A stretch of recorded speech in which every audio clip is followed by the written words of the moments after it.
you all for joining us. It's so nice to see such a lunch here today.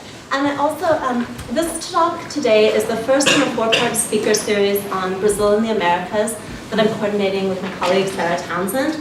The other 3 talks in this series will be in the spring, and 2 of them will be a part of this Comparative Luncheon. So thank you to Comparative Literature for helping this happen, and also to the Department of Spanish, Italian, and Portuguese, and to the Program in Latin American Studies. So today's speaker, Adriana Johnson, is Associate Professor of Comparative Literature and also the Director of Latin American Studies and Global Cultures at the University of California, Irvine.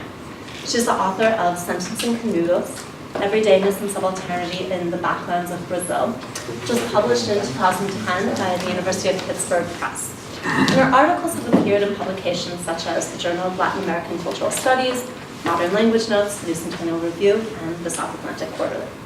Her work draws on post-colonial studies, subaltern studies, and cultural studies to work across the divide that needlessly separates Brazil and Spanish America. Thus, a perfect speaker for our series on Brazil and the Americas. Her current project analyzes how contemporary films in Brazil, Argentina, and Paraguay stage a crisis of the inherited political vocabulary. Her presentation today, titled Infrastructures of Water and Visuality, Thinking with Sleep Dealer and Art of the Movie, explores her current interest in questions of infrastructure and water. Welcome, Adriana.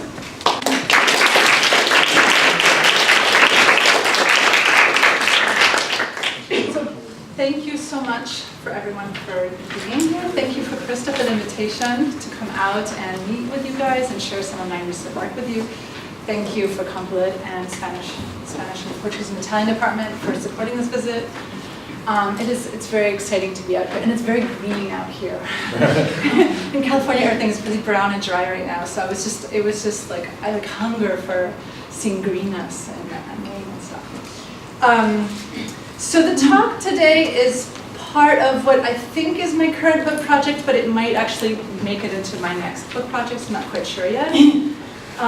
And I understand there are undergraduates here, so I think part of this is going to be a bit dense, but hopefully there's like big parts of it that will be easily understandable to everyone. Okay, so I'll start, and I'm going to show you some film clips. That's why I have that up there.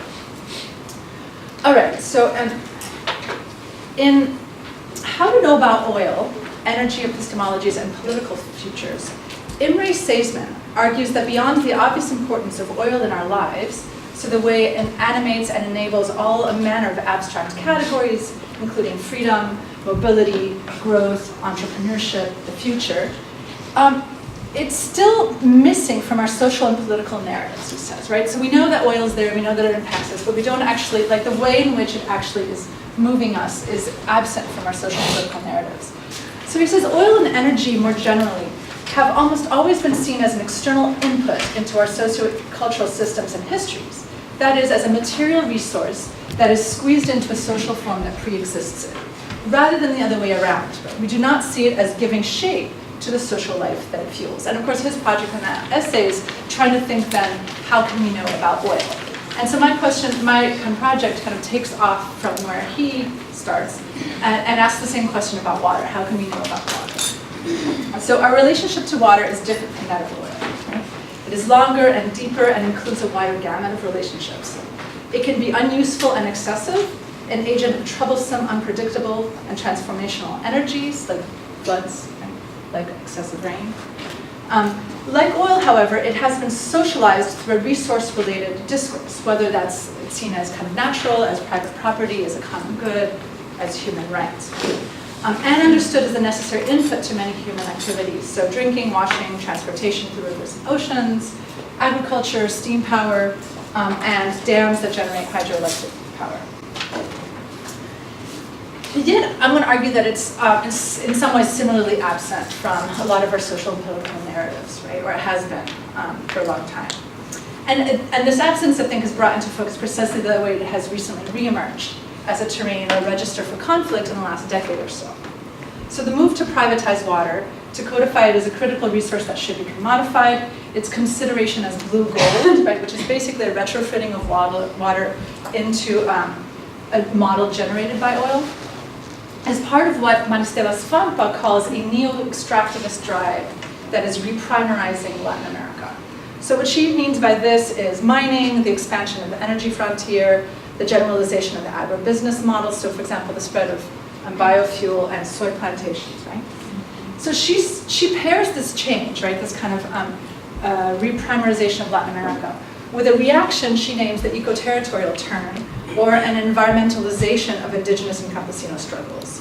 So where the new terrain of struggle is taking place through a language of the buen vivir, of the commons, of environmental justice and food sovereignty, in contrast to an older Latin American left language, which privileged the conflict between labor and capital. So water has acquired particular resonance in this scenario, right? As struggle intensify over how to kind of squeeze it into one particular form or another, and how to legitimize certain relationships to water over others, right? The kind of the Dakota Access Pipeline, right? Water is life as opposed to water is a commodity. Well, as opposed to oil in that case. So what I want to propose in my talk today is an entry into this process by which water reemerges as a problem, so that's one part of it, and then what this tells us about our structures of knowing. In particular, since film, both fiction film and documentary, is an important register by which this problematization of water has taken place, I want to ask how two films that take on water as a problem reflect upon their own participation in what I'm calling the infrastructures of visuality, and I'll tell you what that means in a bit. So the epistemology of water intersects with an epistemological change at the level of the image itself. And this intersection is resolved differently in these two movies, right? So I want to talk about Sleep Dealer, which is, have any of you seen Sleep Dealer? Okay, some, all right. And then Adi the movie. Have you seen Adi the movie? Less. Okay. You should watch both of these movies because they're kind of phenomenal. Okay. So Alex Rivera's dystopian sci-fi film Sleep Dealer, it's from 2008. It follows the story of Memo, who has to leave his small town in Mexico after a drone attack has killed his father. This is an incident partly brought on by his amateurish attempts to kind of hack into certain media networks. So to help sustain his family, since his father's dead, he goes to work in one of these, what's called these cyber maquiladoras, right, that populate the US-Mexico border, and basically which extract and cable human energy in order to control these long-distance robots across the US border. So basically, they're not allowed to cross the border anymore. There's a wall there, right? They're working these cyber maquiladoras, and it's like basically drone pilots now, right? You're there, but you control long distance these robots in San Diego or Chicago or so on that basically are doing the labor. So as the movie tells us, this is the American dream, right? You have all of the labor without any of the workers. Now the film has largely been read in terms of labor, immigration, the borderlands, and its contribution to third world science fiction. But I want to proceed instead with thinking about how it advances a kind of thought of infrastructure. So what do I mean by infrastructure? I should say here that I'm influenced by what is being called the infrastructural turn in neighboring disciplines like anthropology. And by this I mean something other than the study of a particular electrical grid or transportation network. This kind of infrastructural turn is trying to use infrastructure as a kind of machine for generating theory more generally. And this is what I'm trying to follow in my own work. So briefly, infrastructure is often understood as a below structure or a system of substrates, right? It's that which is behind the scenes or in the background, right? The electrical wires, we're not seeing them in this room. Too boring to be noticed, or noticed only when it fails, right? When the bridge washes out, when the power lines are drawn, when Puerto Rico doesn't have electricity, right, for like 80% of its population. So I think the work done by infrastructure is fundamentally related to movement, right? Pipes are meant to move water, roads are meant to move cars, doors are meant to be walked through. And according to Lauren Berlant, this feature, movement, is what distinguishes infrastructure from institutions, which she says are all about congealing and fixing. So infrastructures bear weight, they bring things into conjunction, or in the case of walls and dams, they block articulations, and in the case of toll roads, affect a kind of splintering of peoples and spaces, right? Those who can pay can go fast, those who can't go really, really slowly. So in this sense, infrastructures are both things, but also relations between things. And as such, too, the concept of infrastructures is being deployed nowadays to think much more than material structures. So often this concept refers to social material assemblages or more than human relations, right? And they can include things like organizational modalities, religious and family structures, patterns of effective labor, cultural forms. So in the case of the work of Abdulmalik Simon, who's an urbanist I really, really like, he has this whole argument about people themselves being infrastructure, right? In cases when kind of ready-made formats for getting to work or getting a job or securing a home are absent, right? People are the ones who basically come up with the articulations themselves. So as such, infrastructures are always provisional and always changing. So it's an accretion, right, that only seems solid when seen from far away. So going back to sleep dealer. So sleep dealer, I'm going to argue, makes visible a landscape of pathways and circuits and intersections and dams and walls, right? So this includes the waterways in the film, so both as means of transportation and also as kind of a resource, conduits and resource. Buses, there's lots of buses, scenes of buses in which people are moving north-south within Mexico. Roads and highways which lead across the border. The wall that's now blocking all the migrants that used to use them and simply ends in the ocean. The tubes that have replaced those pathways, and that transports the energy labor of these high-tech satellite areas. Also, the video phone money transfer shots. So it's a bit like, I don't know, PayPal maybe, but it's done through a video screen, and an exorbitant amount of money is charged every time people use these to transfer money. And finally, the media circuits dominated by US media, and the interior neural pathways within bodies that connect up through nodes to the global economy. Okay, so this whole interlocking system is set up for dispossession. The nodes and networks function at the service of extraction of whatever may be profitable. So human energy, water, memory, money.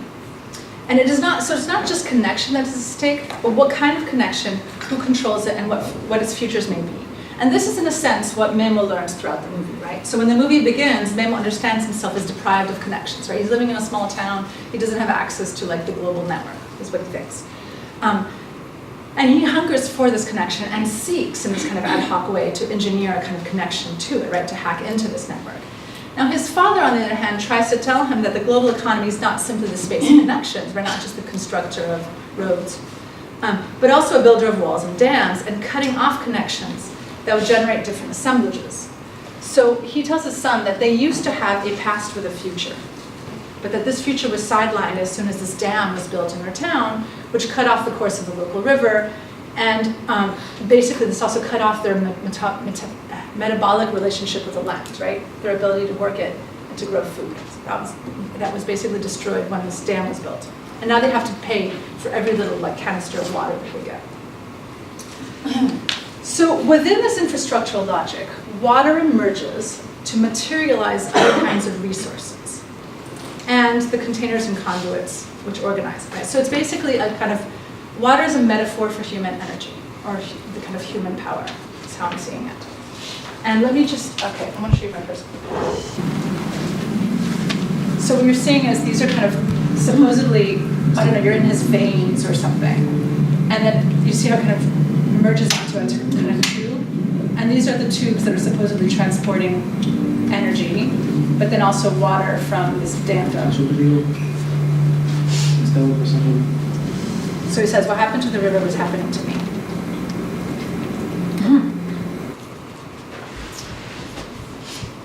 Okay.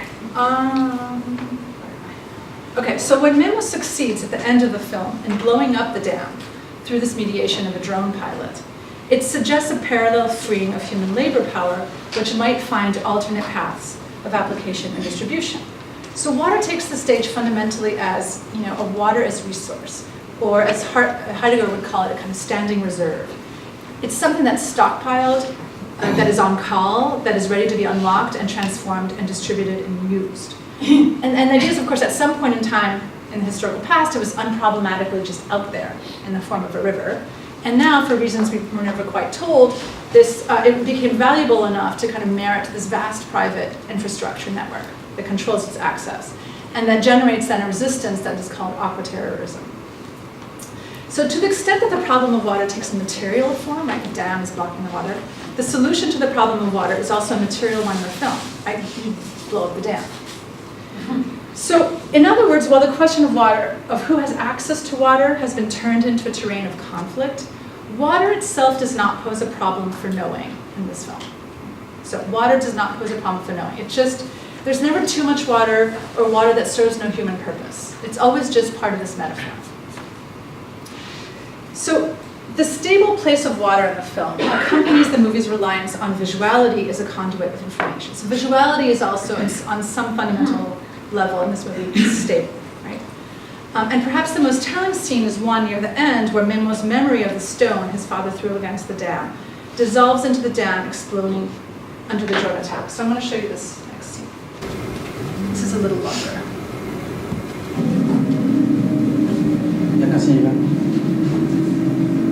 So he's basically telling the drone pilot where to go. Can you see this? So then this fades into a memory of him walking with his father.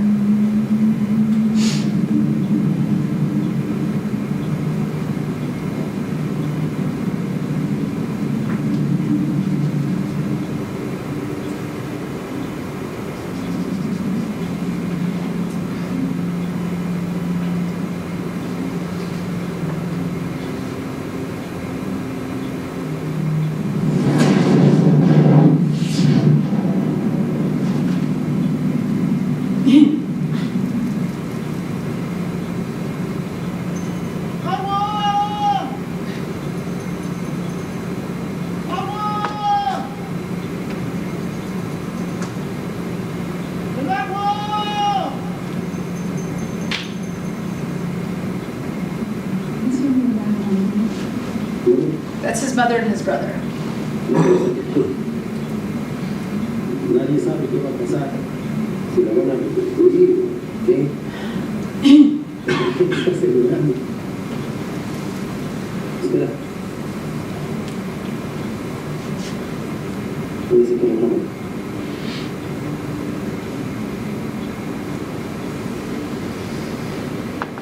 ¿Puede ser?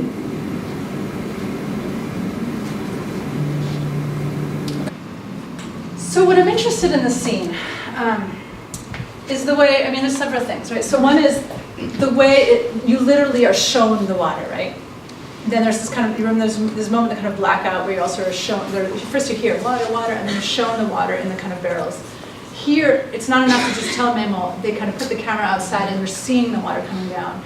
And the other thing is that the kind of parallels between Memo's story and his father's story are made kind of literal by the visual match. You see his father throws the stone, and then what's really happening with the drone pilot is kind of blowing up the dam. So the kind of connection is made literal through a visual match. And then this, I mean, if you think back to the first clip I saw you, there's also a way in which the kind of metaphorical parallels between what's happening in his body and what's happening to the river are also made visual, made literal, right? Through this kind of the way in which the scene shifts from kind of internal connections to a kind of external connections, the kind of pipelines. Okay. So in this movie, the visuality itself emerges as another infrastructure, right? One that is, of course, fundamental because it's like the stuff out of which the movie is made itself, right? There are 5 main visual forms of connectivity in this movie. One is this TV images of this show called Drones, where basically you watch pilots blow up terrorists and bad guys. This kind of genre of heroism. The cameras which guide the drone pilots. The contact lenses which the cyberseros use to remotely see through the eyes of the robots they're controlling. Like they put these like contact lenses on their eyes. The video phones, which we just saw, through which Memo speaks to his family back home, and finally something called the True Node Network, through which allows a woman who's named Luz, and who's eventually the kind of partner of Memo, to produce a kind of testimonio journalism for sale. And it's perhaps with the kind of genre and medium of this True Node Network, a genre which the movie makes exclusively a visual oral form, right? But today, I mean, if you think about it, the kinds of things that she's doing through True Note are the kinds of things people will do through writing, through newspapers, magazines, and blogs, and so on. So it's still taking a kind of written form in our world, but in her form it's kind of exclusively visual and oral. So it's through the True Note Network that the movie is making this claim about the increasingly visual nature of communication. And in doing so, it draws attention to the shared visual nature of connectivity that we might parse off into different spheres of registers, right? So this includes public media, private forms of communication, tools for labor, and a more personal form of expression, right? These are all, what they share in common is that they're all kind of visual forms of connectivity. So what does it mean that infrastructures of communication and labor are both visual ones? What does it mean that vision can be extractable, usable, exhaustible, right, leading to the blindness of the saduceros? By opening up these questions, the film resonates with Jonathan Beller's argument in the cinematic mode of production, according to which radical changes throughout the 20th century have expropriated the human capacity to see or to pay attention and put it to the service of a newly configured visual economy. So the mining of this capacity is, for Beller, pioneered technically by cinema, which basically, he says, disciplined us into looking in certain ways from which value could then be extracted. So here's a quote from Beller. He says, circulation through sensoria becomes a value-adding process through which objects, statements, or events acquire value the more someone else perceived it. Think about Facebook, right? What they want is you to look at whatever, the ad, someone else's post, and then put a like, right? So the fact that it's like passed in front of your eyes, that you've kind of paid attention to it, gives it more value. That's what he's saying. Basically, circulation through sensory, right? Like to the extent that it comes into your awareness and that you're physically aware of it, you can see it or listen to it, gives it a kind of value. So, like the film, this circulation through sensoria is conceived of as a circulation in and through our bodies, right? Through our eyes, through our ears, it goes into us. And so what Beller says is, rather than requiring a state to build the roads that enable the circulation of its commodities, as did Ford, the cinema builds its pathways of circulation directly into the eyes and sensoriums of its viewers. And it is the viewers who perform the labor that opens the pathways for new commodities. So just basically what he's saying is, just by watching an ad on Facebook or paying attention to something, you're performing a kind of labor. Now, Beller's argument builds on elaboration of Marx's concept of the general intellect. So I'm not going to give you the quote, I'm just going to try to explain briefly what Marx means by general intellect. It's a term he uses in the Grundrisse as part of a larger argument regarding the tendency under capital for science and technology to become the principal productive force through machines. So what he's basically saying is that material infrastructure, so things like railroads, right, or machines, are basically a fundamental extension of the human, right? Like an electric telegraph is a kind of organ linked to the human brain, as our hands or our muscular system might be. It's a kind of cyborg assemblage, but when we normally think of cyborgs, we think of kind of machines being put inside people's bodies, right? It's like going inward into our bodies. And what Marx is trying to describe is a way in which a human body is extending its effective reach, right? And distributing itself within these external products of the brain, such as roads, railroads, and machines. So the term he uses, which is social knowledge or general intellect, captures the sense that such external products are knowledge, right? They're the products of, I mean, for Marx, it's specifically technical and scientific knowledge, that has been turned outward and rendered concrete, kind of socialized across society by becoming its ligaments. So Marx's argument here is that this knowledge, congealed in machines, has over time also become a direct force in production.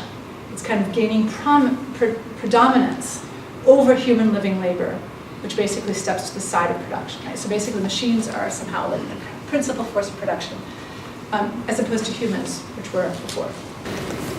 This is the dense part. Okay, so the concept of general intellect was fundamental to the Italian post-operativist elaboration of immaterial labor in the 1990s, which basically tries to take into account the ways in which labor, right, had shifted in a post-industrial world from physical labor to other less material forms. So the idea is that we're often doing a lot of work that's not physically like moving things. And the Italian tradition is kind of trying to think this immaterial labor. So intellectual labor, for example, right? In the re-elaboration of the general intellect by Paolo Virno, for example, it refers not simply to scientific knowledge that is objectified and exhausted in the system of machinery, which again is how Marx thought about it, but also to the cognitive habits and linguistic cooperation of men and women acting together to get things done. So he basically folds it back into living labor, right? It's basically about our cognitive habits, the kind of basic skills and capacities we have to get things done with other human beings, is now what he's going to call general intellect. And it's general now in a new sense. It refers not to specific scientific knowledge, but to really, really generic capacities, right? Such as the capacity and disposition to learn, memory, the faculty of language, the power of abstraction. So these are really generic capacities that are kind of widely shared across human bodies. And what Virno will say then is that these linguistic and cognitive capacities become the very motor of production in the late capitalist world, to the extent that speaking or acting in certain ways is fundamental to jobs in the service industry, right? So you have to greet customers, you have to be nice to people on a plane, you have to kind of solve conflicts that might come up between different passengers, that kind of thing, right? Also advertising and teaching. So communication for Virno is just what makes it all run. And here's a quote from him. He says, in a situation in which the means of production are not reducible to machines, but consist of linguistic cognitive competencies inseparable from living labor, it is legitimate to assume that a conspicuous part of the so-called means of production consists of techniques and communicative procedures. So if in Virno's work, the medium for these cognitive and community abilities is language, if we go back to Beller, of course, it is our visual capacities, rather than our linguistic ones, that are being increasingly put to work. So the question I had when I think about all this, like if this is a kind of shift happening in the world, where increasingly visual communication or visual forms of connectivity are kind of doing more and more work for us. My question is, what does this mean for film, right? How do films understand their own status as visual objects and as participating in these visual infrastructures? What critical capacities might they harbor in this situation? Right? And I've come up with a distinction between films that on one hand I think thicken visuality or visibility, and other films that thin visuality or visibility. Right? So films that contribute to thick visibility are ones that are augmenting their capacity to function as connective tissue in the world. So they're laying down more cabling, rationalizing the topography around themselves, organizing connections, or the grooves and circulations, including kind of temporal and narrative links. So one can understand films of thick visibility as committed to bringing more visibility to areas that are still opaque, and is committed to a process of increasing transparency effects, right? So I want to make things more visible. I want to show you what you can't see yet. That's the kind of gesture of films that contribute to thick visibility.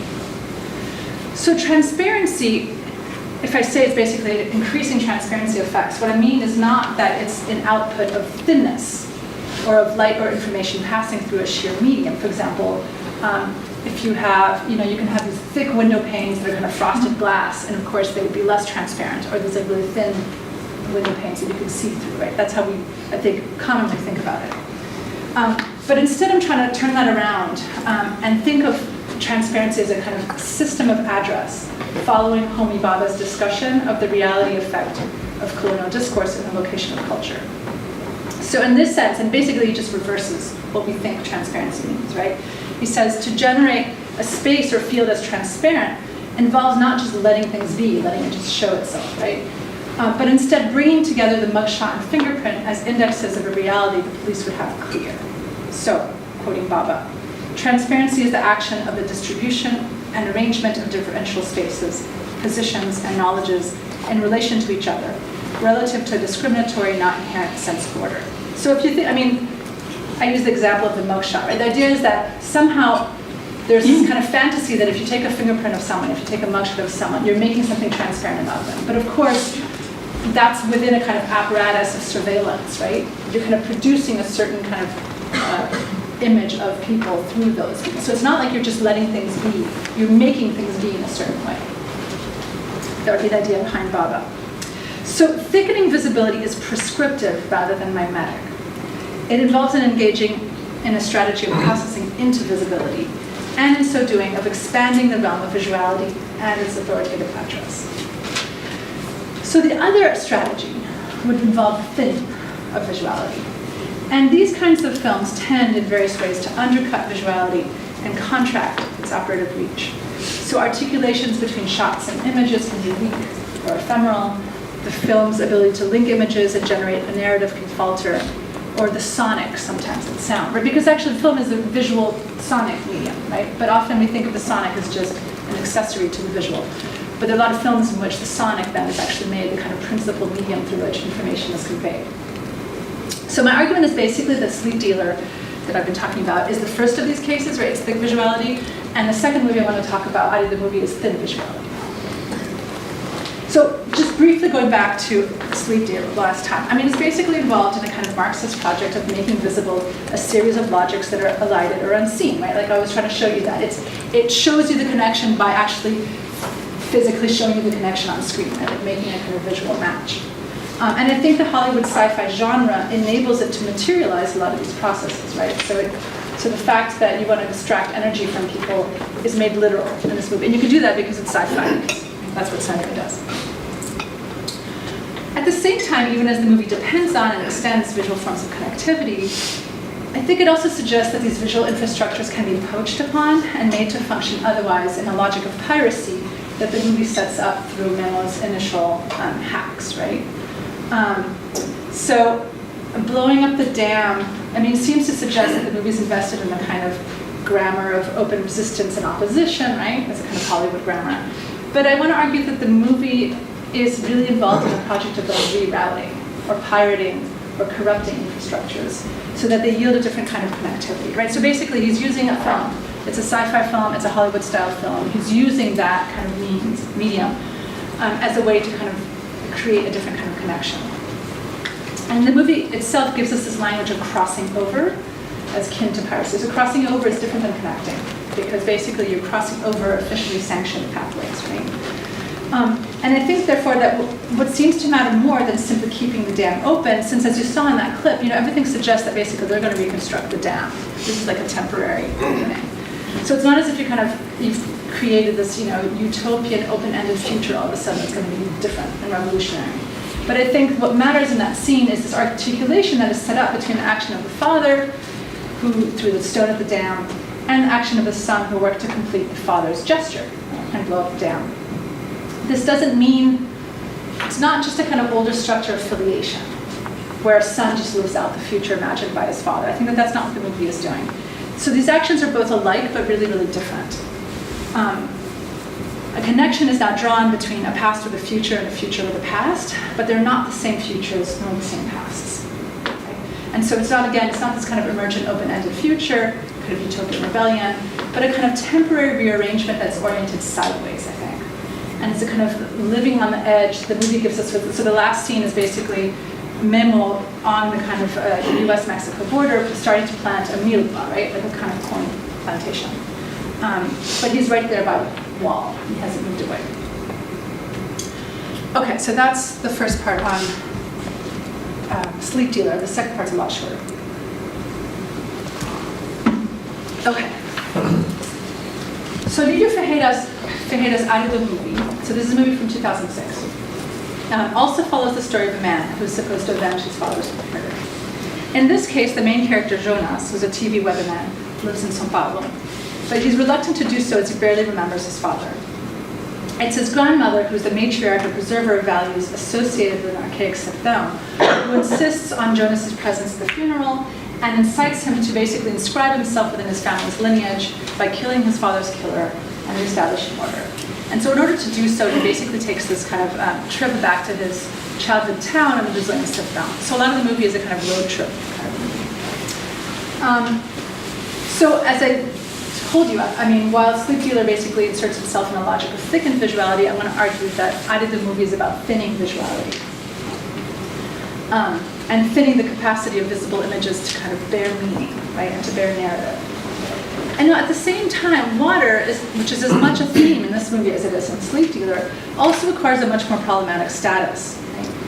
It's also positioned as a valuable resource in arid lands, right? One whose access and distribution are politically controlled, but it's almost never presented on screen as this kind of visibly accessible feature of the landscape, like a river or lake. It's usually presented instead as a kind of index of forms of scarcity. So water in either the movie is like never fully present nor fully absent. It's like almost there, kind of off screen or out of range. It's often present in small quantities, like in a cup or a basin. And it's sometimes like deducible. I'm going to show you a brief clip, which I'm going to talk a bit more about later. But this is basically 3 friends of the main character who have discovered this marijuana plantation in the Sertão. Hilariously happy on screen. But you don't see water, but there's water there. If you've got this kind of green plantation in the middle of the desert, then there's clearly water beneath it. So I'm interested in the way in which water is often kind of not fully present, but kind of deducible, right? You know it's there. The only on-screen images of the body of water are the initial shots of the ocean, which surrounds the coastal city of Recife. So I'll start this.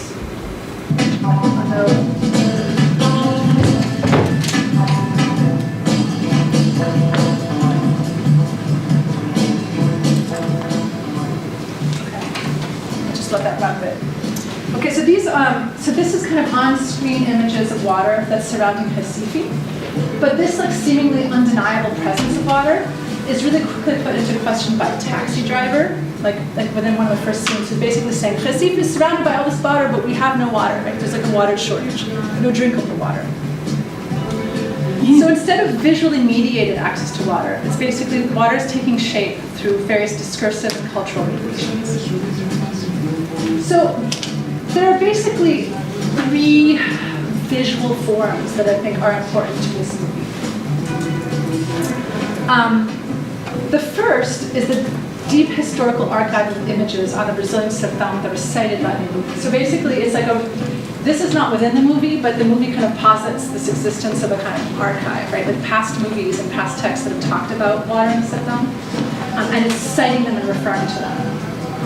So the very title of the movie, Ari the Movie, positions itself as a reflection on what it means to make a movie in Pernambuco. See the water here, and then it's going to go to the sea, and then it'll end. So, of course, Pernambuco is a peripheral area within a peripheral country, since the Brazilian film industry has largely been located in the Rio-São Paulo axis, right, in the south of the country. And the term Movimento Ari do Movie, right, the Ari do Movie movement, was used in the 1990s in newspapers to describe a new cycle of filming in Pernambuco after Baile Perfumado won Best Film in Festival de Brasília 1996. So according to Amin Steppel, who coined the term in a newspaper review, it was used in an attempt to indicate that these new films were the visual version of Mangue Beat. So this is a cultural movement working largely through music, which mixed regional rhythms with electronic music and funk rock. It's like a kind of recycling of Northeast culture for a modern language, right? And this already existed and was kind of popular. So because there was such a lack of a filmmaking tradition in the Northeast, kind of a local one, in order to draw attention to it, he's basically trying to say, look, it's like Mangue Beat, and we're going to call it therefore Ari the Movie, like using that, a Portuguese word and an English word, right, to kind of signal the same kind of hybridity. And Steppel himself says, like, it's necessary to kind of coin this term in order to draw attention to this fact, right, which is basically the inexistence of film in the Northeast. So Ari the Movie starts from and thinks about conditions of scarcity, right? The scarcity of this vernacular filmmaking tradition, and also the scarcity of water, right? It's about aridness, right? Lack of water. And this is kind of built into this reservoir of images and cliches that are constructed about the Northeast from afar, beginning with canonical texts like Los Sertões.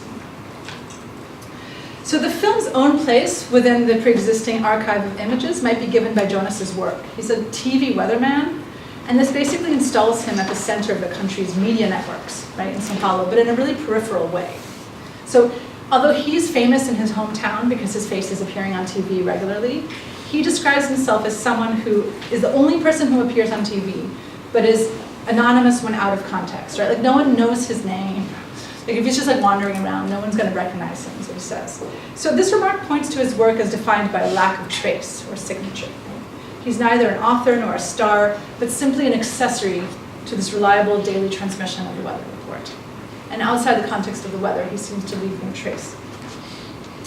So what kind of trace might a movie like Ari the Movie leave within this archive of images on the sertão? So the film's awareness of the weight of such images is perhaps most obvious in the way it deliberately structures itself as an inverse of Glauber Rocha's famous film Black God, White Devil in 1968. I'll just list a few of these inversions. It's like basically in some ways the anti-Black God, White Devil. So what we just saw, basically it moves from the sea to the land. And the music, which you weren't listening to, basically says, the sea has already dried up and turned into the sertão. So this is a kind of reverse of the famous prophecy of Antônio Conselheiro that the sertão will become sea. Right? starts off as the kind of inverse of that. Like Love and Hosha's movie, this one begins with a man killing his boss. But in this case, it's not a main character, it's a minor character. And it leads to the man, and it doesn't unleash a flight that attempts to find a revolutionary form, as it does in Love and Hosha's movie. Basically, it leads to this man's attempt to simply flee and hide, and ultimately to the restoration of a new feudal order. And Jonas finally is the anti-Manuel, so he's the son of a landowner. He undertakes a physical journey backwards from coast to Sibthon. He describes himself as identified with Camus' stranger, so he's kind of isolated and alienated from his surroundings, rather than a kind of stand-in for a popular subject, which is what Manuel is in Love and Hosha's movie. And he's also got this completely flat affect, like he almost shows no emotion on his face at all. And this is like a contrast to the passion showed by Manuel in Hosha's movie. And it's also because of course he offers this pronouncement in the movie, right, that there is no expectation of change. And supposedly this pronouncement refers to the weather, but of course it's a kind of pronouncement about the fact that there's no expectation of change, of revolutionary change, anywhere in the kind of scenario of the modern Northeast, right?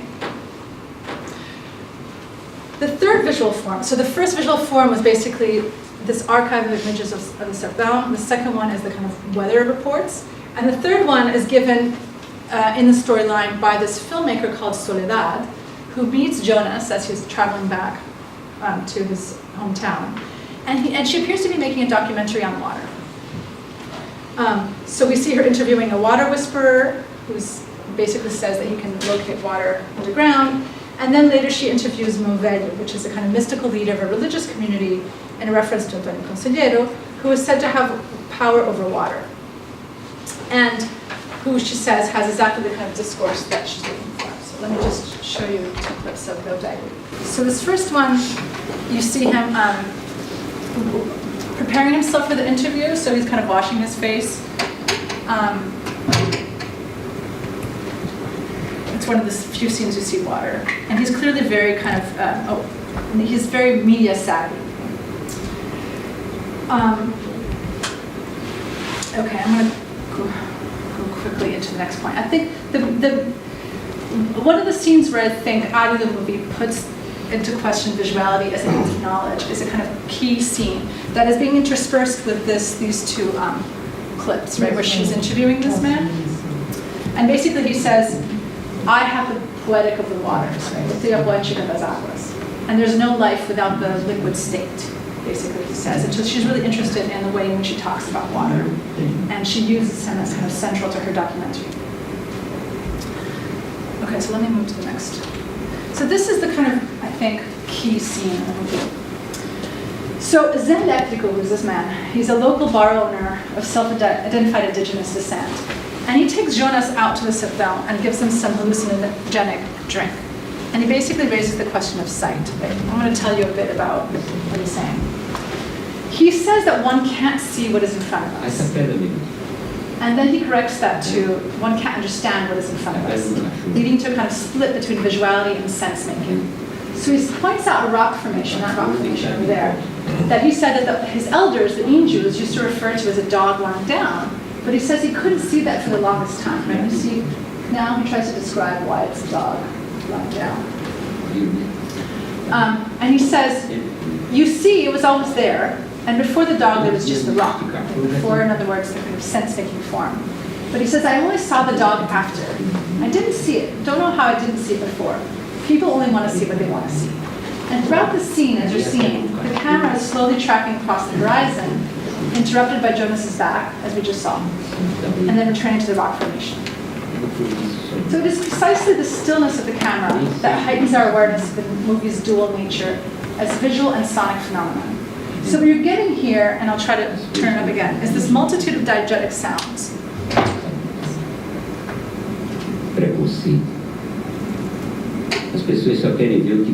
So you're going to get birds chirping, wind, things moving, and this is filling our ears.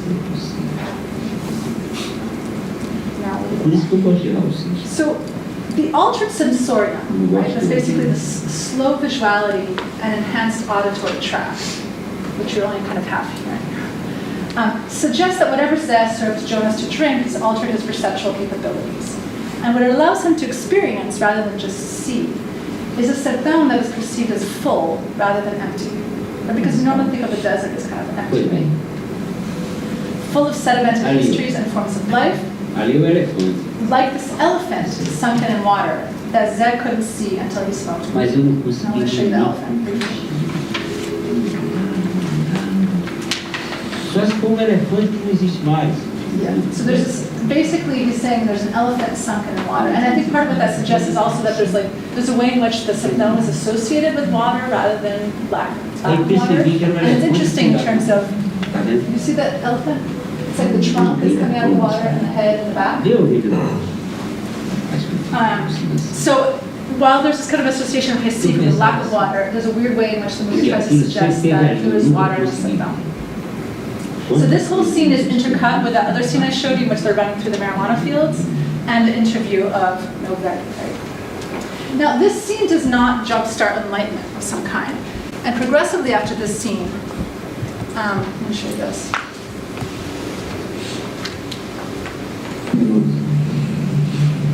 The movie's ability to communicate information visually starts to decrease. So he seems to kind of sleepwalk through the sit-down. There's a kind of hallucinated zombie-like quality of the scene. He like sees different apparitions and so on. And it evokes, actually, for those of you who know Black God, White Devil, Corisco's hallucinations in the desert. And this continues until he goes back to the bar, and there's kind of a scene of confrontation, which I'll show you here.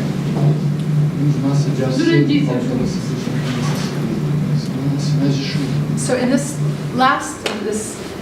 second clip, basically, there's a kind of very untrustworthy point of view in which you see him talking to people who accuse him of having killed someone, and then you see his father appear all of a sudden, and then someone lifts up a gun and shoots at him. So basically, when I watched this the first time, I thought, okay, he's dead. I'll just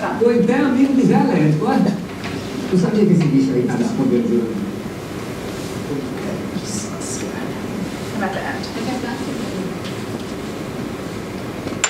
So that's his father over there, and the girl pulls up the gun and shoots him.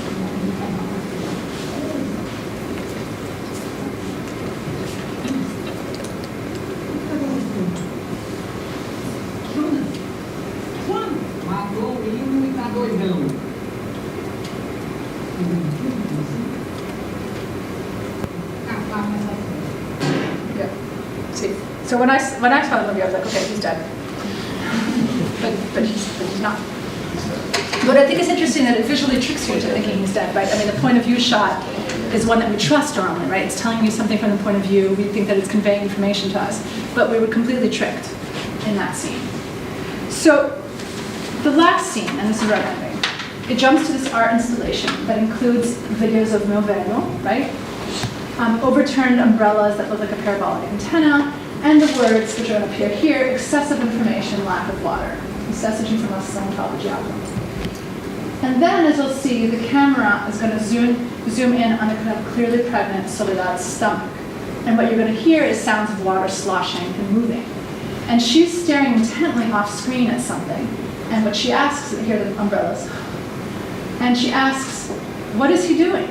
And this man turns around behind her, and we see like it's Jonas. I mean, I was really surprised. I was like, oh, he's alive. He's not dead.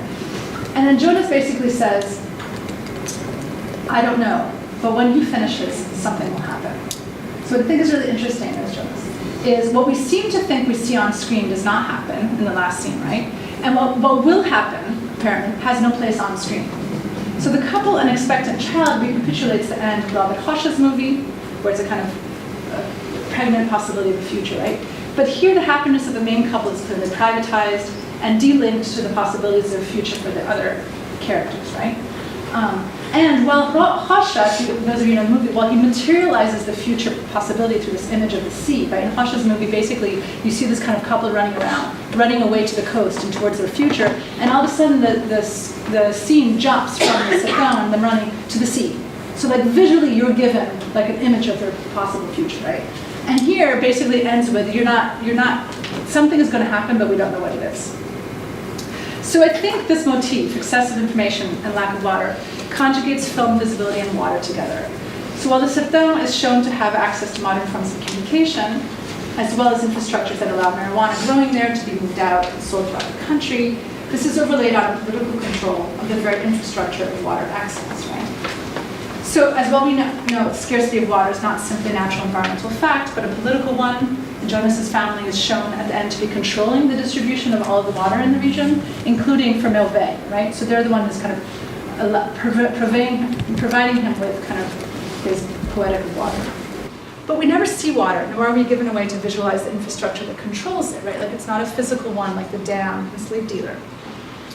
And due to the deeply sedimented local structures built around the control of water and its poetics, water can't simply be presented as a metaphor for something else, like labor, because its metaphorization has long been overdetermined. So the possibility of setting up a metaphorical structure is interrupted by the disjunction in movie stages between water and visibility.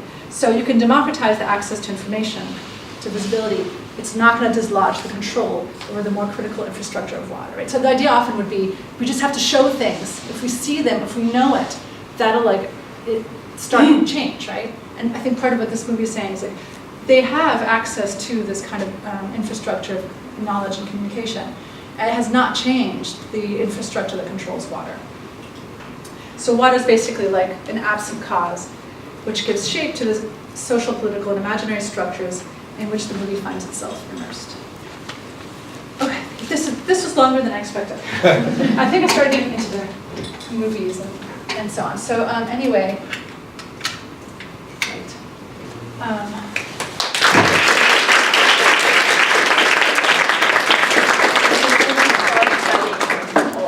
Okay, so it's time for questions.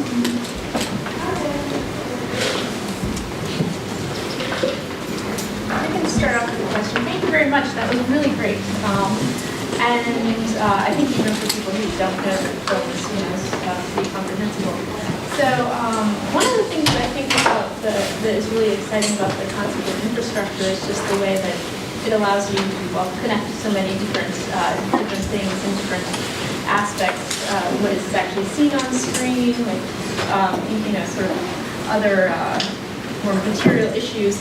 I was wondering if you could talk a little bit more about, and you talked about this somewhat in your discussion of audio movie, but I was wondering if you could talk a little bit more about the infrastructure of film and how you see, particularly in the case of Sleep Dealers, since you didn't touch on it quite so much there, if there's a way in which some of what you're talking about in terms of the strategies that are used in film have to do with actually the sort of material infrastructures of film itself, and I guess what is often or used to be called like the apparatus of film, and thinking in particular about issues of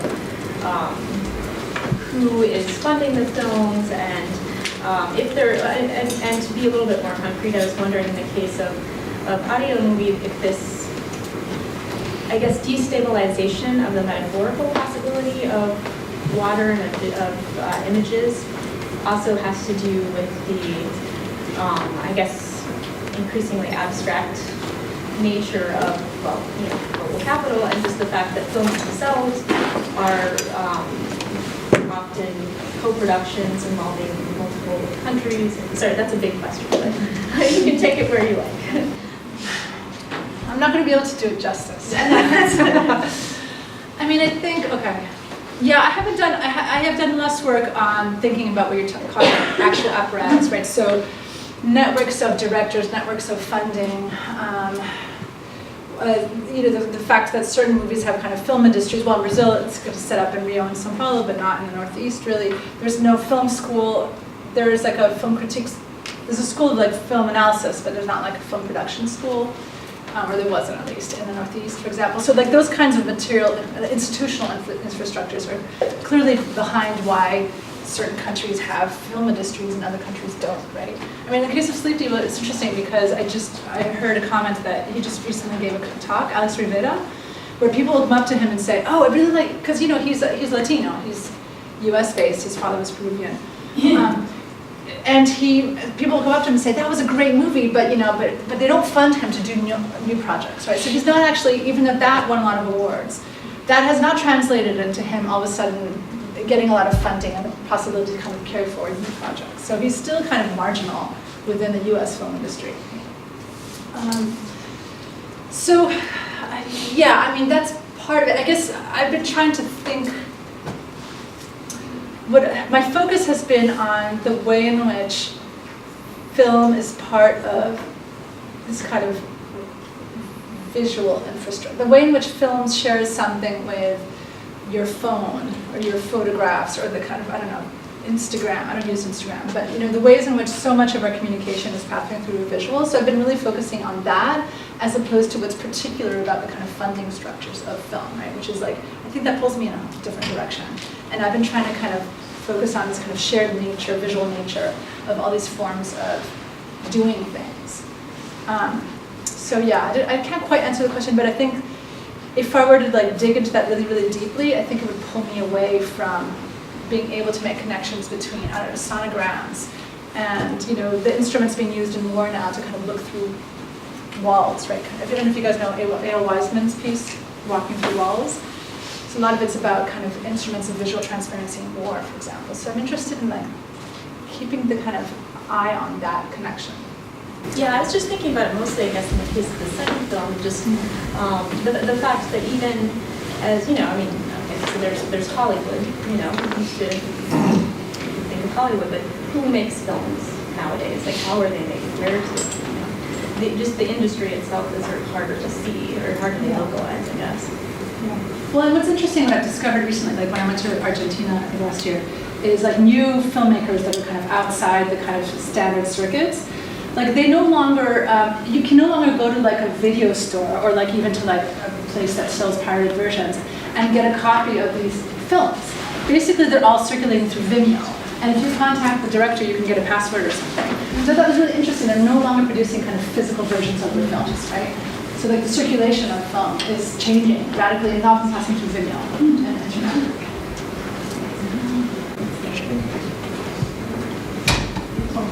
Okay. I've done a little bit of reading infrastructure studies, mainly, you know, Brian Larkin and others. So in a way, I mean, I'm very interested in the topic of your talk, and also the question of visuality definitely plays a part. But I don't know whether the metaphorization of infrastructure would become an issue if you think of visuality as in itself infrastructural. In other words, I mean, you can think of visuality as a sort of mode of address of infrastructure. In other words, whether infrastructure is shown or not, what do we see or not, or what's the symbolic value of it. But once you think of visuality in itself as infrastructure, I wonder whether that sort of equates, let's say, material and symbolic forms of infrastructure. Yeah, that's a really great point and question. I think, okay, how do I answer that? I think part of my interest is to what extent, where are there moments of kind of the coming together between visuality as infrastructure and then the ways in which do films start to think of themselves as visual? Like, are they understanding what kind of objects there are and how they participate in the world? And to what extent then does that kind of self-analysis of their own kind of medium or form come through in terms of what they're doing with visuality on screen? I think that's where I'm trying to get to. And I think certain movies are in fact doing that. And other movies, I still think the kind of vast majority of movies are all about bringing kind of political enfranchisement to different kinds of peoples or kind of pointing out problems by making things visual. And there's no problematization of what does it mean to make things visual in a kind of situation in which it's not so clear to me that making something visible or making something visual is actually politically progressive, right? Like I think if you think back to the past, the idea would be like, yes, if you're kind of making populations visible that were not visible before, then you kind of enfranchise them. You allow them to participate in the public sphere, right? You kind of circulate awareness of their problems. But I think the way in which our visual infrastructures are expanding, so much of it now is tied to control and to surveillance. I mean, it's a kind of, Foucault's panopticon. It's going more in that direction. And in addition to what Bella points out in terms of kind of visuality being used as a kind of extraction of resources. So then I start to wonder, like, what are films thinking about themselves in this expanded sense? And then, do they then rely on a visual image as a conduit of information? Or are there ways in which, and I think Ari the movie does this, are there ways in which it's telling us, yeah, visual images aren't necessarily like a reliable conduit of information, nor should we make them that way, right? Like there are other ways to get information, there are other ways to make connections between things. We shouldn't place everything on visuality as if that's the only need. So I think, yeah, but you touched on something that's kind of difficult for me to think around still.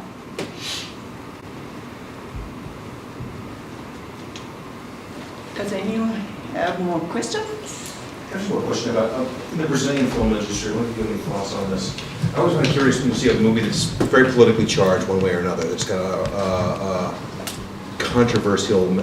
Petrobras always has its stamp on everything, and you wonder if I was wondering, looking at it through like an American lens. You know, an American corporation, you know, and I know that it's got a different relationship because it's a public-private corporation. It seems so counterintuitive that Petrobras is going to be sponsoring films that are, if there's something like an agenda that's against their agenda. But it's universal. I don't think I've ever seen a Brazilian movie that doesn't start with a big ad for, you know, sponsored by Petrobras. So part of it is this like incentive for big corporations to pay less taxes if they put a certain amount of money into like a fund that is supporting films. So they don't have actual, you know, say over that, like the films that get funded and so on, but they're getting tax breaks by basically putting the money into kind of these projects. So yeah, and Petrobras is one of the big ones. But that's really, I mean, that's really ironic, actually. Yeah. I hadn't thought about that. Okay, I think time is up. Thank you very much.